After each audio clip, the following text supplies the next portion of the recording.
Hello everyone, welcome to another new video. In this video I will show you how to fix if voicemail notification won't go away on Infinix GT30. Let's start the video if you want to fix this problem. So go to app library. Here click on settings app. Now in setting, scroll down and click on system.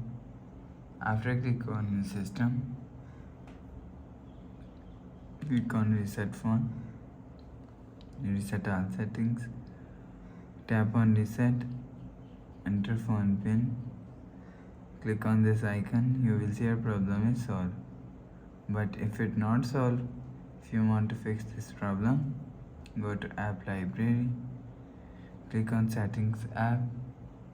Now in setting, scroll down and click on app management, click on app list.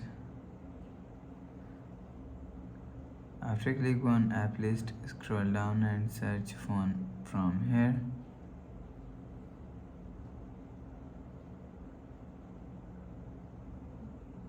Click on phone app, click on storage and cache. If you want to fix this problem, so clear cache phone app. After clear cache phone app, you will see your problem is solved. But if it's still not solved, so restart device. Just click and hold side power button. Click on this restart icon. Again tap on this restart icon. You will see phone is restart. After restarting, enter phone pin. You will see your problem is solved. So please subscribe for more new latest videos. Thanks for watching.